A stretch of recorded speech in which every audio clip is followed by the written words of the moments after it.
customer to have precise results or reproducible results.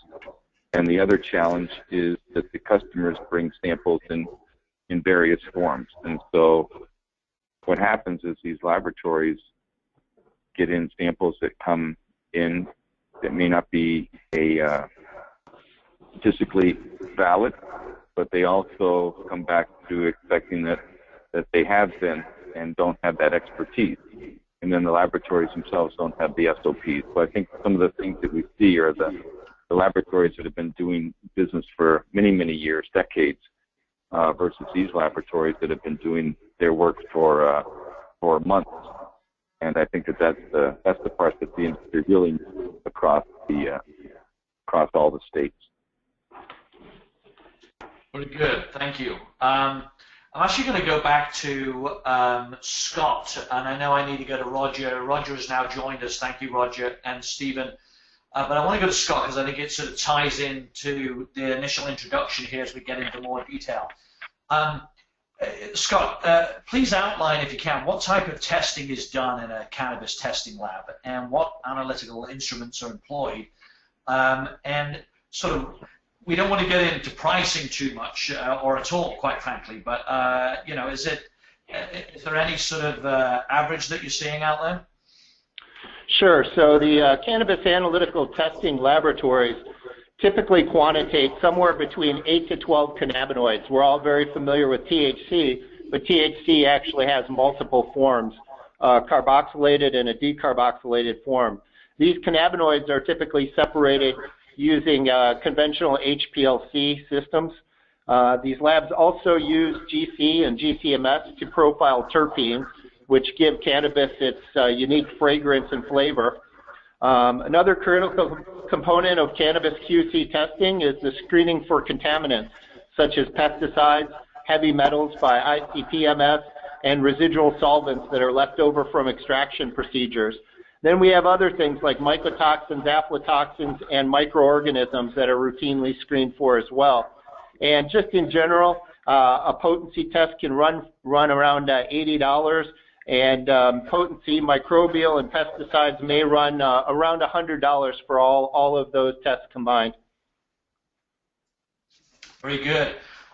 Stephen, would you perhaps like to add to that in respect to some of the instrument requirements, sample prep, extraction cleanup, that kind of stuff, and maybe sort of talk about the, you know, who are the customers, the growers, distribution, that kind of stuff?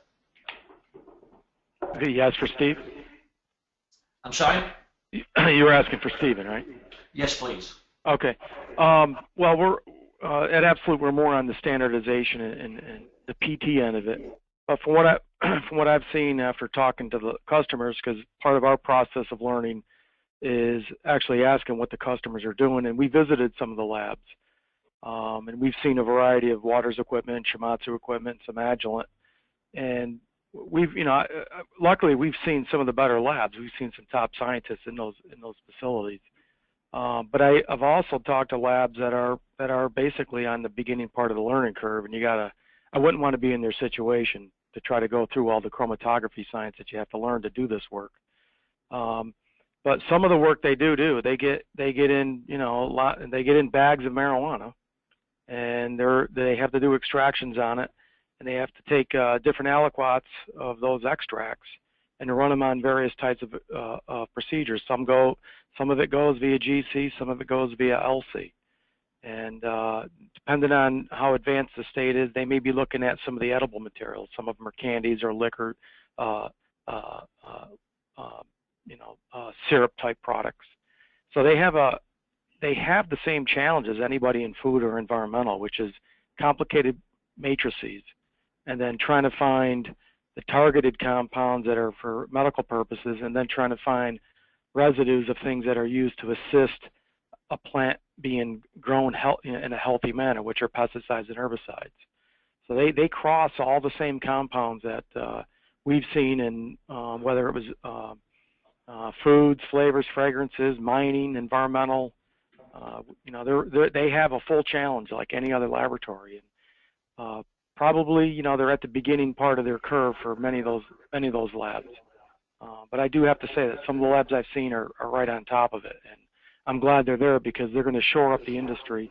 The government's looking for quality people working in the industry, and they are there.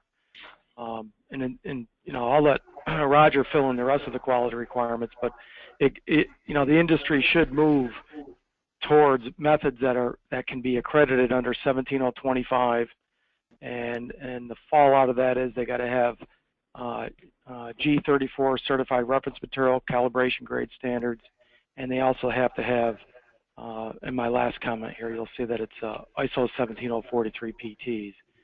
So if they have all the procedures, they have the equipment and the people, then it's a matter of those accreditation processes, and that's what we see and what we promote is that they go that far.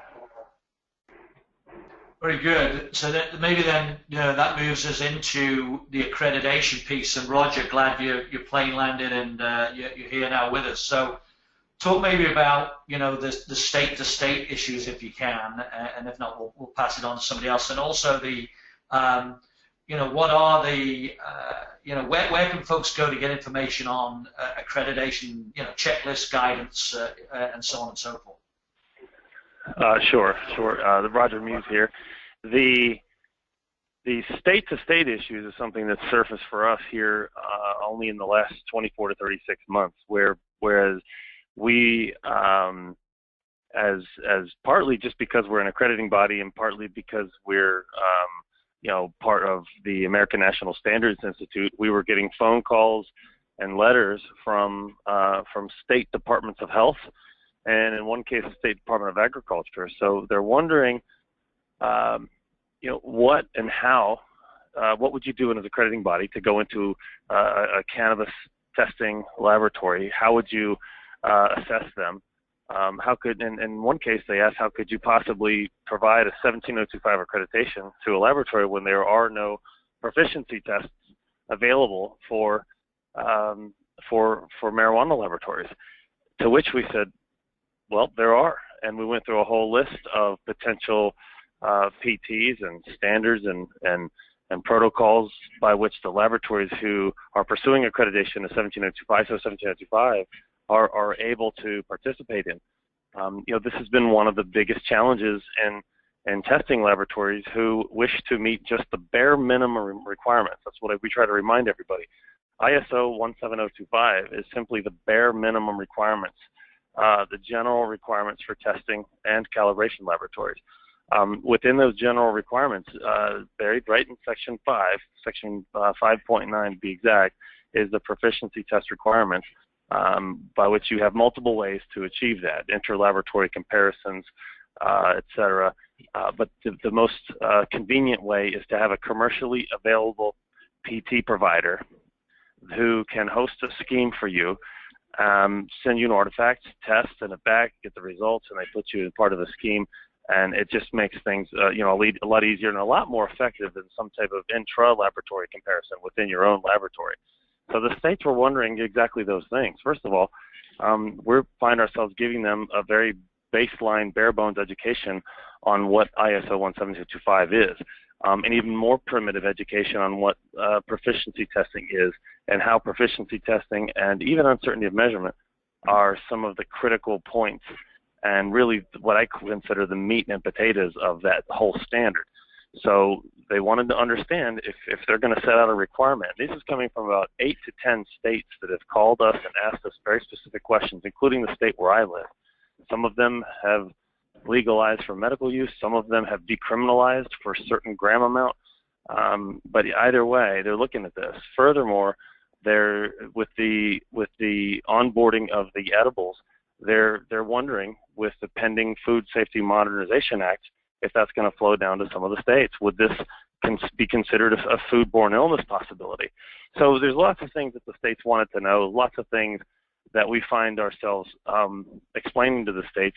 And to be honest, in some cases, we've actually we provided accreditation to state departments of agriculture. We've hosted training in the Midwest where 17 states showed up, and this was just training on ISO 17025. So I think the learning curve is new for them on the standard. The learning curve is new in terms of their uptake on the availability of some of the things that Steve just talked about at Absolute and things that they can provide to the laboratories, and yeah, I think they're forming policy based on this education that they're getting.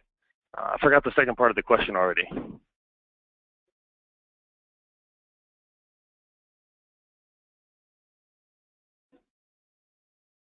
Hello? I can hear you, Roger. Right, I was muted. So, Roger, Okay. if somebody was looking to move into this and look at all of the complexity of what we've got going here, where can they go to find, other than yourself, find more information on whether they need to be accredited, what types of accreditation are out there, costs, timelines, all that kind of good stuff? Where can they go to find that? Well, biased myself, I always see a good source as being engaging the accrediting bodies. But if I weren't, I would recommend to a friend. I would say, maybe if you know a laboratory who's accredited, that's the best route to go. If you're aware of a lab, and a lot of the folks within the lab community, they know of other labs, and I think they'd be surprised at how generous their peers will be on sharing that information, and you will get you'll get the knowledge of their experiences. They could help you with explaining how some of these documents could be drafted. They can in fact help you more than an accreditation body can help you, because they won't have any conflict with consulting. The second place to go at a minimum, you got to have a quality manual, and let's say that's 25 pages. And then you got to have standard operating procedures. There could be another 20 operating procedures for that lab, and then you got to have work instructions, and you got to have some training documents. So all that should be, most scientists know how to do that. They know how to write procedures, and it's a matter of putting together the formality of a quality manual, which addresses those procedures. If you've worked in, a lot of these people have already worked in companies, so they're pretty well versed at. They got to get going at that, and then once they have that, then they got to talk to there's a bunch of accreditation bodies they can talk to, where ANAB is one of them, and then they got to get on a schedule. It could take 6 months to go through the process of getting the quality manual together, operating procedures, getting your people up to speed, and having a pre-assessment done by an accreditation body, and then have them come in for the final on-site audit. And 6 months, maybe to a year, depending on who you are. If you're good at the chemistry, then the rest of it is just a paper trail, and buying into the formalities of an international 17025 scheme. And that's pretty much what I've seen coming down on our end. And fortunately, we know a lot of we recommend ANAB, and if people are looking for equipment, there's the manufacturers. Most people know who the manufacturers are. Certainly, Shimatsu's jumped out front. That's who we point to. They've got a lot of equipment that's directly focused towards it. And on the mass spec side, obviously, Waters is a leader in that area. So, well, one of the things I want to do is we've got a question already from somebody here, which I'm going to jump into, and that's the whole point of this being as interactive as possible. And I'm going to jump to some other areas, but we've got a question: who are the clients who need this testing? Private parties, grower, distributors, dispensaries, etc. Who are they, and who would like to? John, do you want to have heard from you for a while? Do you want to jump in on that one? Sure. All of the people that were on that list are the potential customers for having their product being tested somewhere along the trail. So if it's a grower, they're wanting to make sure that their product, before it goes to someone else for further processing, is pesticide-free, as well as having the right ratio of the different cannabinoids and the terpenes. The other people along the way for formulation are making sure that the product is meeting the standards that they want. And then finally, you have to have the state, in every state, you have to have that final testing to make sure that what you're putting on the shelf is viable and has a shelf life that's been recorded and amenable.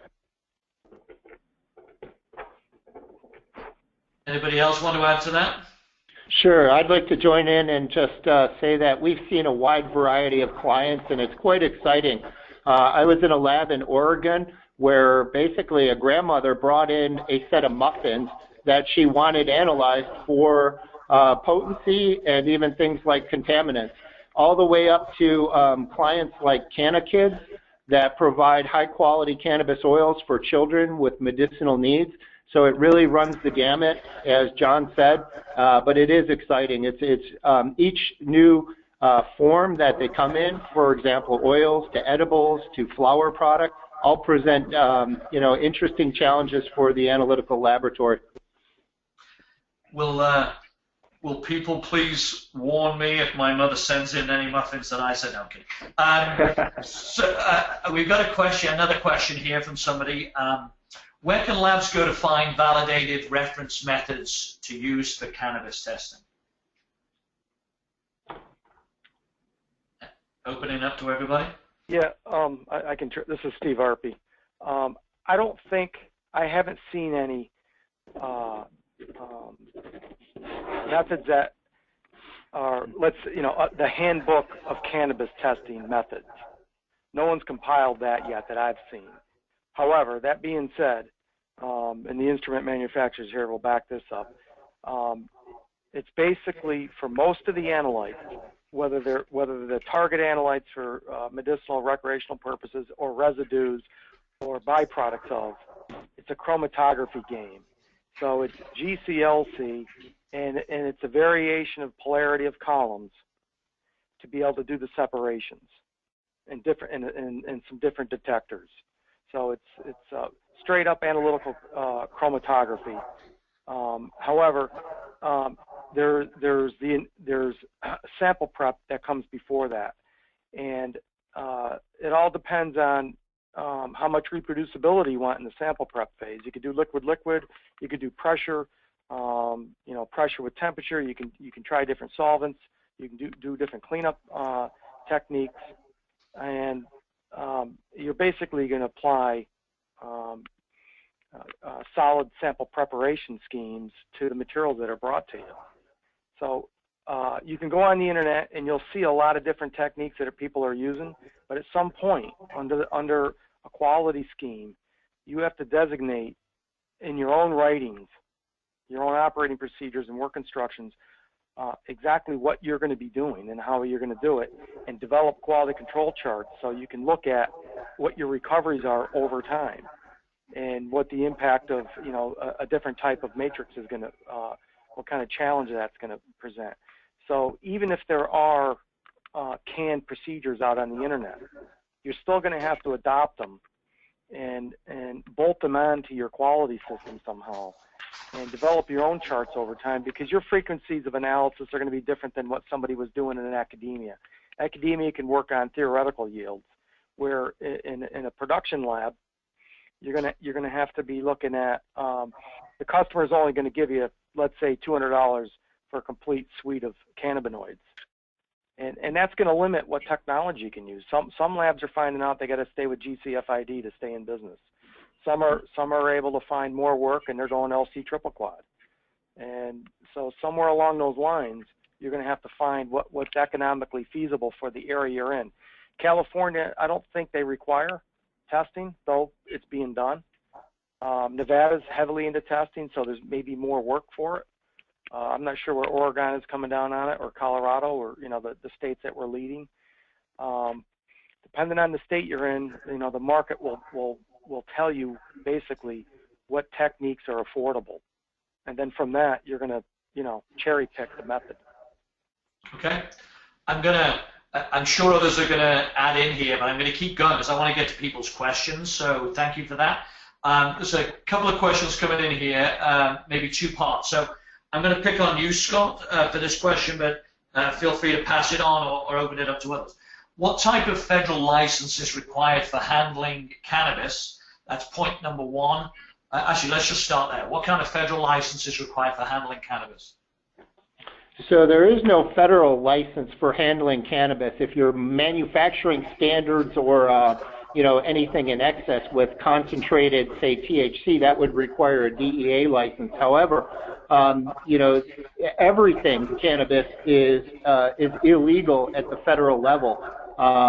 The states have their own laws now, as you know. I mentioned the states that are recreational and medicinal, and there is no federal licensing associated with that. There are different regulations and accreditations that vary from state to state, as was mentioned earlier, but really no federal licensing.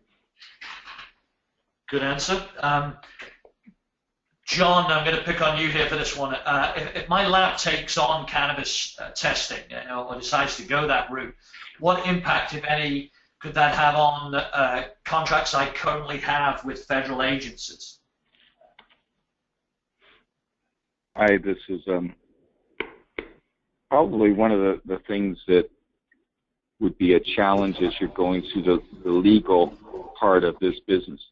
And that if you already have a very successful lab that's doing analytical work for testing of other products, whether it's food or water, environmental, then if you move yourself into the cannabis testing lab space, then there is the ability that of not having as much tax break on marketing, because you don't get any break on that, but also there is a possibility that they could, if the laboratories are linked, to take away your bank account. So that would be something of concern.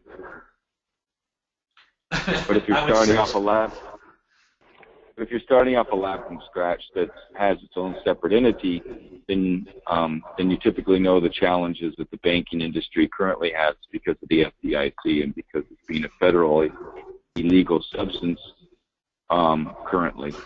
And so, but at the same time, it's probably the safest part of the business to be in because you're providing a service for the state, and the states recognize that. Right. Interesting. Some real pitfalls there, or possible pitfalls. Another question here for you, Roger, maybe, just to keep this in order and fairness. How many states have testing requirements? If none at this time, how long will it take for requirements to evolve? Well, as far as requirements, from where I sit, through looking through the lens that I have, the states, they don't have specific requirements that we've been told about, and with relative to the accreditation that perhaps some of the other panelists might be aware of. Right now, the states that I've been talking to are most likely in the process of adopting accreditation to ISO 17025 for the laboratories. But I'll let somebody else add to that. Sure. So I just wanted to comment that there's many states that have undefined requirements. I keep a spreadsheet of these from, for everything that's required for, say, THC, cannabinoid profiles, mycotoxins, microbials, heavy metals, pesticides, and solvent residues. But they vary from state to state. And as was mentioned earlier, I believe by Roger, Nevada is one of the most strict in terms of requirements, and even requires those results to be put on the actual product label. Whereas then you have states like Maryland and Michigan and Hawaii that have no current requirements, but you can rest assured that they'll be evolving. So how does it work then, in the sense of shipping samples to the state, state to state, like New York, for example? This is Steve Arpey. I wouldn't do that. I wouldn't ship marijuana plant across state lines. If you got to do testing in different states, go set up a facility there. I know it sounds expensive, but until it's legal fully, I wouldn't ship anything. I wouldn't drive it, and I wouldn't ship it. Set up a laboratory, and that's what we've seen people do. They just propagate laboratories. That's the safest thing to do legally. And would that be the same? Would that apply the same to shipping of edibles? Absolutely. THC is a controlled it's a controlled substance, Schedule 1. And any part of the plant that's associated with it is in that schedule. There is no loophole. I would not mail it. You stay within the state that's given you the ability to set up that laboratory and run that business, and that's all the protection you can get. Once you cross those lines from state to state, it's different. Okay. I would add that in addition to the illegal nature of the materials, it's an all-cash business, and you cannot be driving with more than $10,000 in your car. That cash will be confiscated, which opens up a whole nother issue, and that leads people to, as was mentioned, replicate their models in other states. Interesting. That being said, the focus is really on the growers. Okay, it's not necessarily everybody who's supporting the growers. The focus is really when it comes to the legal, the thing that looks, let's say, the biggest contradiction for the DEA are growers. Okay, and then down the line are because the growers are basically manufacturers / distribution.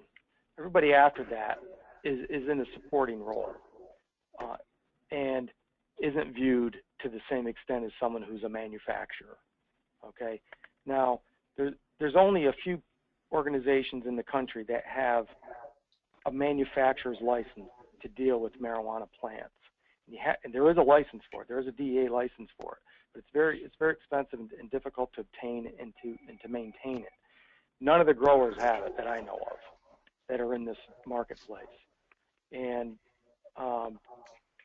if you're going to be a laboratory supporting someone who doesn't have that DEA registration license, then it's only smart not to bring things across state lines and putting things in mail, UPS or FedEx or otherwise. For a company like Absolute, we have a license, but the people we're selling to don't. So we have to create products that are exempt. And down the road, if this thing doesn't clean up at the federal level, we'll be applying for the exemptions, and companies like Absolute will be applying for products to have exemptions under our license that we can then ship. So we are working on it to where we could ship state to state. So at least the laboratory can have reference materials and standards. But when it comes to actual dealing with the laboratory's customer, which is the grower, the dispensary of some kind, we recommend you set up a laboratory in each state and don't move your customer's product across any state border. Okay. I've got another question here, and I'm thinking of opening it up to the masses here. Jessica, quick technical question for you. I can see everybody that's on here, and they're muted. Can they also see it so they can unmute themselves if they so wish? I do not believe so. I Okay. can unmute everyone, though. So why don't we try that? I've got another question, and whilst we're doing that, Jessica's going to unmute everybody, and that would include anybody on the phone. If you know that you're in a noisy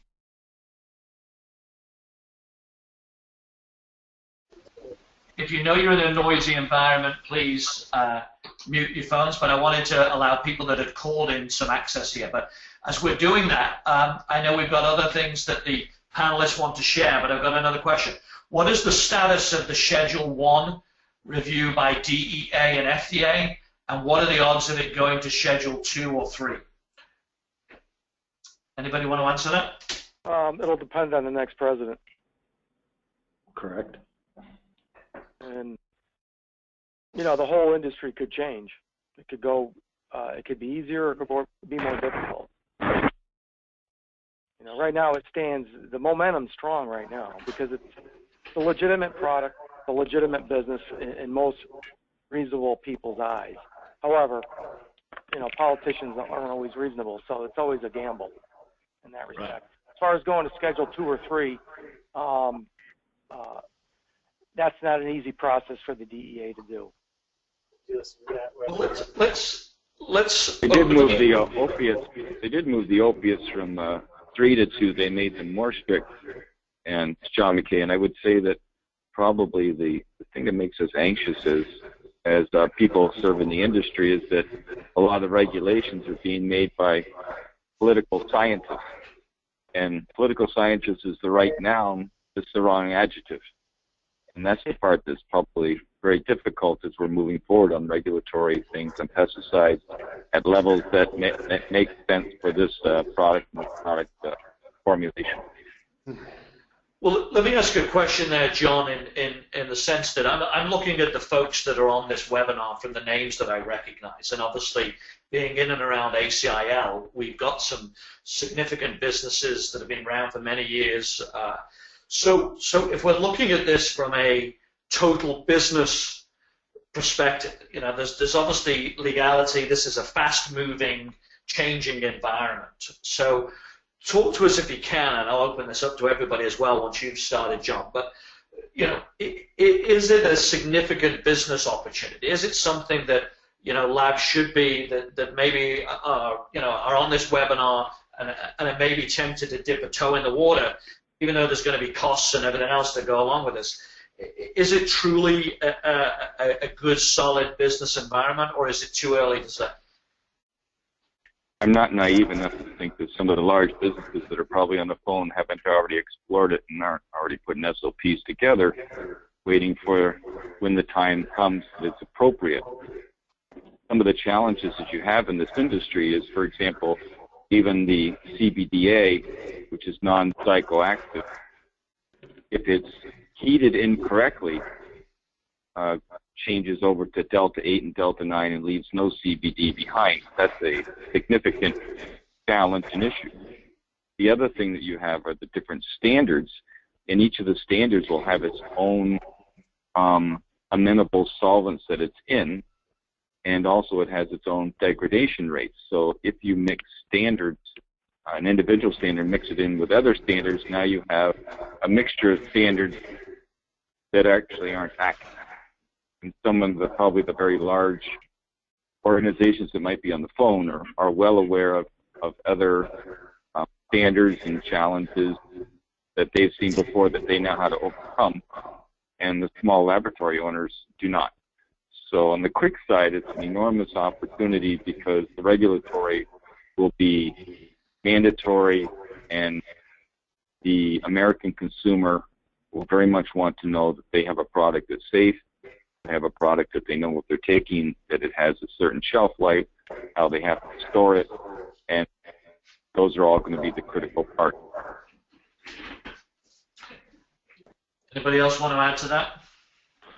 Sure, I'd like to add in that we tend to focus on these, core set of cannabinoids like CBD, CBG, CBN, THCV, et cetera. But there's about 80 cannabinoids by most accounts in the literature or more, and it's going to be a very interesting time when we begin to understand some of these extremely low-level cannabinoids and their medicinal benefits. I think that's part of the challenge of the research side, not necessarily the quality control side, but as we begin to open that research up, then we've got to, the quality control side has got to be able to monitor or profile those larger cannabinoid panels. And it's very interesting because the terpenes that give the cannabis its flavor and its aroma also have their own set of medicinal benefits and synergies with those cannabinoids. So there's a lot of work that needs to be done before we fully understand, the medical benefits of the plant, and that can only be done once we begin to get rid of the residual solvents, the mycotoxins, the pesticides, and everything else that's bad in there. So that's the challenge to the laboratories as well. Interesting. I think the other one that kind of gets overlooked also is it's not just liquid chromatography, but a lot of customers are using supercritical fluid chromatography for doing the purification of the individual panels, individual compounds, because now you don't have a lot of residual solvent to get rid of. And so it's added a lot of interesting science. So one add-on question here that we had before, and then I'll open to the folks that are on the phone here. If the state of New York, for example, is allowed to sell oils and tinctures would you be able to test on edibles or flowers? And I think the question really centers around New York, because maybe edibles are actually allowed in New York. Can anybody answer that? Does everybody understand the question? Sure. So, go ahead. Yeah, Scott? Sure. So, it's the same situation really. Well, in Maryland, it's a little even more complicated in that they can only sell flower products and the oils from which the consumer can make their own edibles.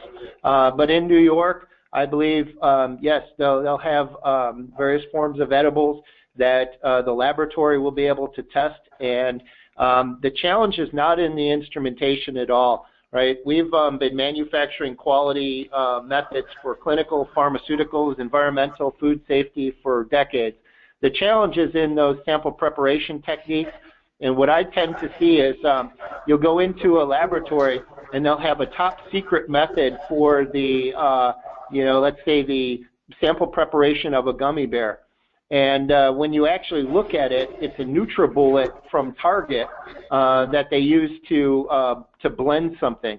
So what we find is really, again, the instrumentation works extremely well. It's the sampling from the product and the sample preparation that's involved in the strategies to dissolve that edible or the cannabis flower that vary from lab to lab. So it's that standardization that I think some of these conferences and committees are beginning to shape in the cannabis testing area. Good. Okay, let's open it up. This could either work or go crazy because we've got so many people on the phone. But anybody on the phone that wants to jump in with a question?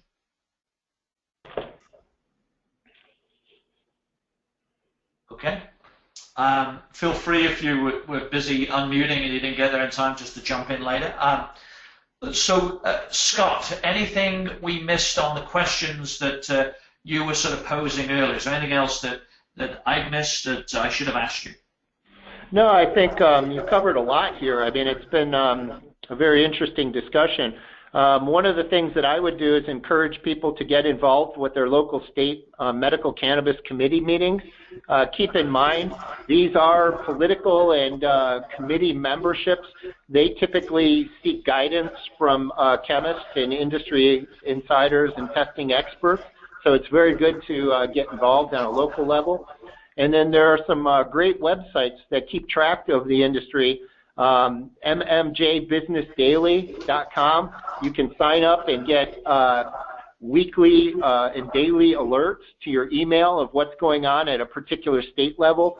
They also, you can go in by state and see what news there is in the cannabis industry. Again, that's mmjbusinessdaily.com. And then many other resources. More on the medicinal side, leafly.com describes different strains and their potential benefits.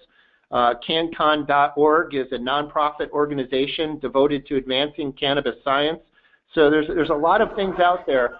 There's a lot of misinformation and myths as well. But if you stick to a couple of those sites, you can glean a lot of information. Very good. Can you repeat the second website, please?